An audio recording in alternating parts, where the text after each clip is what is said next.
গ্রীষ্মকালে কালো রঙের এই ছোট্ট ফলটির সঙ্গে আমাদের সবারই পরিচয় রয়েছে। নমস্কার বন্ধুরা, আমি শম্পা। শম্পার রান্নাবান্নাতে আপনাদের সবাইকে সুস্বাগতম। গরমকালে এই কালো জাম অনেকেরই প্রিয়। কালো জাম খাওয়াটা শরীরের জন্য খুবই উপকারী। আর টক মিষ্টি স্বাদের এই কালো জামে রয়েছে প্রচুর পরিমাণে ভিটামিন সি, রোগ প্রতিরোধের ক্ষমতা বাড়ায়। তাই বন্ধুরা, আজকে আমি শেয়ার করব কালো জাম দিয়ে একেবারে নতুনত্ব একটি ডেজার্ট রেসিপি। খেতে ভীষণই সুস্বাদু, একবার খেলে মনে থাকবে অনেক দিন।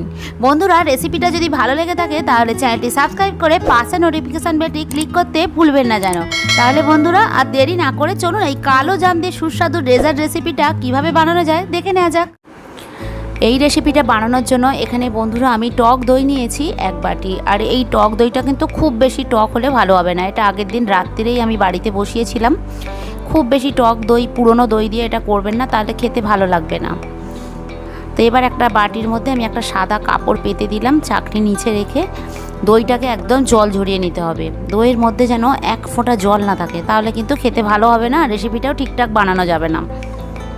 এটাকে এমনভাবে জল ঝরাতে হবে যেন একদম ছানার মতো দেখতে হয়ে যায়, ছানা যেমন হয় সেরকম। তো আমি কাপড়টাকে ভালো করে ওপর দিক দিয়ে এটা মুখটা বন্ধ করে দিলাম, আর একটা রবার ব্যান্ড আটকে দিলাম যাতে ভালোভাবে এটা টাইটভাবে থাকে, জলটাও বেশ ভালোভাবে ঝরে যায়। ওপর থেকে একটা ভারী জিনিস চাপিয়ে দিলাম। এভাবে 2 থেকে 3 ঘন্টা আমি ফ্রিজের মধ্যে এটাকে রেখে দেবো। ফ্রিজের মধ্যে না রাখলে বন্ধুরা দইটা কিন্তু টকসা হয়ে যাবে, খেতে ভালো লাগবে না। এবার অন্যদিকে আমি বেশ কিছুটা কালো জাম নিয়েছি। জামগুলো আগে থেকেই ভালো করে ধুয়ে আমি জলের মধ্যে ভিজিয়ে রেখেছি যাতে টকসা ভাবটা কেটে যায়।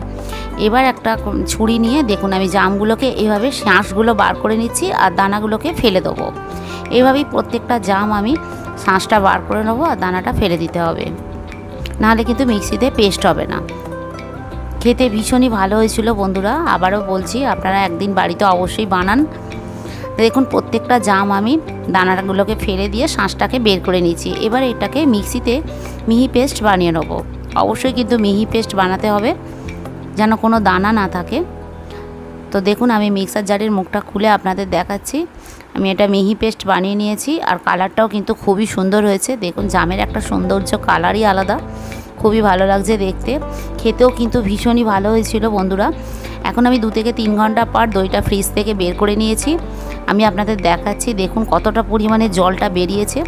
1 বাটি দইয়ের হাফ বাটি জলটাই বেরিয়ে গেছে। তো জলটাকে সুন্দরভাবে বের করে নিতে হবে। তো আমি আপনাদের দেখাচ্ছি কাপড়ের মুখটা খুলে দইটা কিভাবে জলটাকে ঝরেছে, কীরকম দেখতে হয়েছে সেটাও আপনারা দেখুন। আর পুরো ভিডিওটা দেখার অনুরোধ রইল। আশা করি রেসিপিটা আপনাদেরও ভালো লাগবে।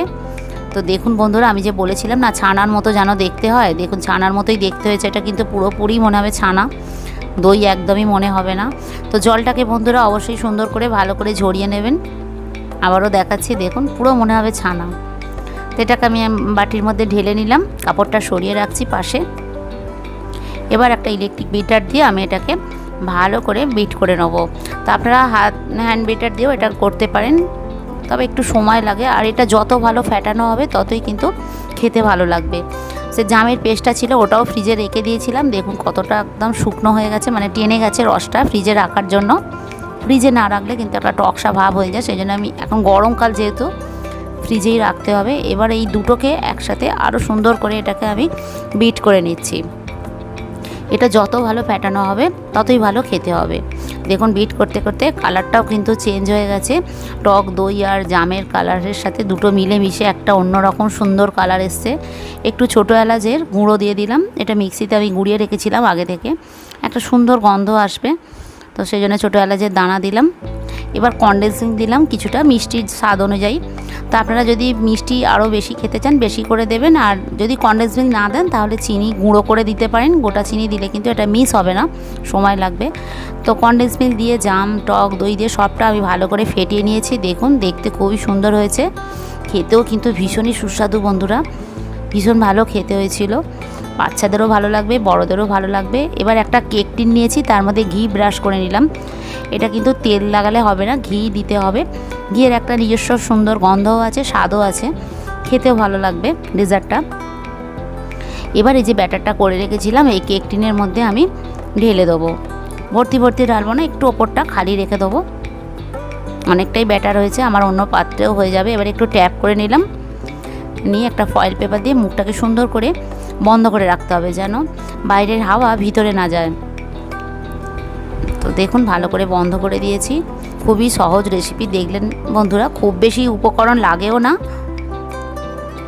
জামটা যা দানা বার করতেই সময় লাগে, না হলে কিন্তু এটা কোনো সময়ের নেই, খাটুনিও নেই, খেতে ভীষণই সুস্বাদু। তো আবার একটা ছোট স্টিলের বাটি নিলাম বন্ধুরা, কারণ আমার ব্যাটারটা অনেকটাই বেঁচে গেছে,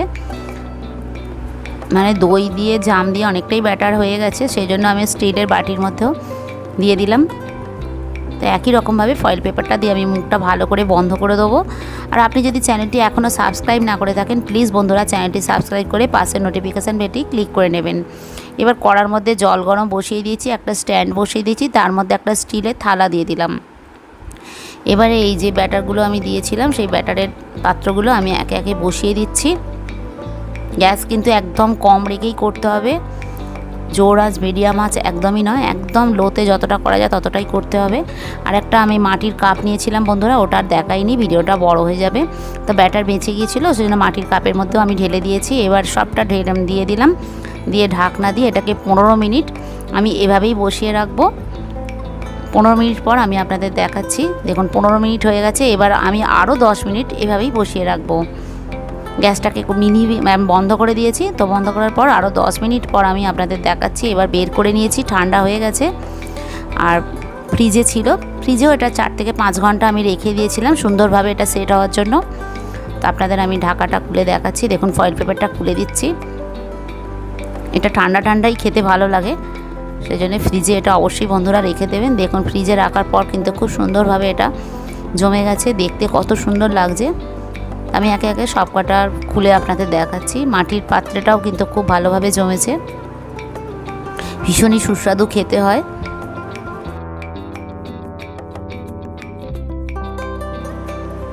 বন্ধুরা দেখুন আমি ওপর থেকে গার্নিশিং করে দিয়েছি কিছুটা স্প্রিঙ্কেল দিয়ে আর একটু খোয়া ক্ষীর দিয়ে। আপনারা নিজেদের পছন্দ মতো যে কোনো ড্রাই ফ্রুট দিয়ে এটা গার্নিশিং করতে পারেন। রেসিপিটা কেমন লাগলো আপনারা কমেন্ট করে জানাবেন। আর রেসিপিটা যদি ভালো লেগে থাকে তাহলে ভিডিওটি একটি লাইক করে চ্যানেলটি সাবস্ক্রাইব করে পাশের নোটিফিকেশান বেলটি ক্লিক করতে ভুলবেন না যেন। তাহলে বন্ধুরা আজ এই পর্যন্তই, দেখা হচ্ছে পরবর্তী ভিডিওতে আর একটি নতুন রেসিপি নিয়ে। আপনারা ভালো থাকুন, সুস্থ থাকুন আর দেখতে থাকুন সম্পাস রান্নাবান্না। নমস্কার।